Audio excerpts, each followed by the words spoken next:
প্রিয় ভিউয়ার্স, আসসালামু আলাইকুম। আশা করি সবাই অনেক অনেক ভালো আছেন।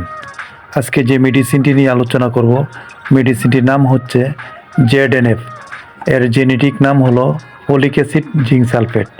এটি বাজারজাত করেছে এরিস্টো ফার্মা লিমিটেড। জেডএনএফ ট্যাবলেটটি কেন খাবেন, কী কাজ করে, ব্যবহার বিধি, এর পার্শ্ব প্রতিক্রিয়া কী, বিস্তারিত জানতে সম্পূর্ণ ভিডিওটি দেখুন। যারা এই চ্যানেলে নতুন, চ্যানেলটি সাবস্ক্রাইব করে রাখুন। জেডএনএফ ট্যাবলেট কি কি কাজ করে? যে সকল রোগীদের ক্ষেত্রে জেডএনএফ ওষুধটি দেওয়া হয়ে থাকে, সাধারণত যে সকল রোগীদের শরীরে ফলিক অ্যাসিড জিঙ্ক সালফেটের অভাব রয়েছে, তাদের মূলত জেডএনএফ ওষুধটি দেওয়া হয়ে থাকে।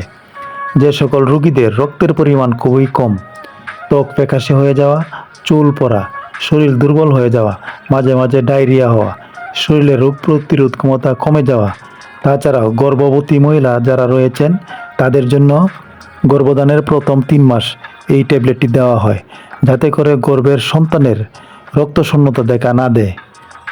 যাতে গর্ভবতী মহিলাদের রক্তশূন্যতা দূর করে থাকে এই ওষুধটি। জেডএনএফ ট্যাবলেটটি শরীরের রক্ত বৃদ্ধি করে থাকে এবং শরীরের রোগ প্রতিরোধ ক্ষমতা বৃদ্ধি করে শরীর সুস্থ ও সবল রাখতে গুরুত্বপূর্ণ ভূমিকা পালন করে থাকে। বিশেষ করে গর্ভবতী মহিলাদের এবং স্তন্যদানকালের সময় এটি রক্তশূন্যতা, শরীরের ভিটামিনের অভাব পূরণ করে থাকে। ফলিক অ্যাসিড জিঙ্কের অভাবে শরীরে যে লক্ষণগুলো দেখা যায়: রক্ত স্বল্পতা, মুখে ঘা, ক্লান্তি, লাল জিহ্বা, বুক ধড়ফড় করা, আচরণগত সমস্যা, মানসিক সমস্যা, শরীরে ব্যথা, রুচি কমে যাওয়া, শরীর দুর্বল লাগা ইত্যাদি। যাদের শরীরে এই লক্ষণগুলো দেখা যায় তারা জেডএনএফ ওষুধটি সেবন করতে পারবেন। জেডএনএফ ওষুধটি খাওয়ার নিয়ম হলো, সাধারণত দৈনিক একটি করে ট্যাবলেট একবেলা খাওয়া যেতে পারে, তবে রোগীর অবস্থা ভেদে ডাক্তারের পরামর্শ অনুযায়ী ডোজ বাড়ানো অথবা কমানো যেতে পারে।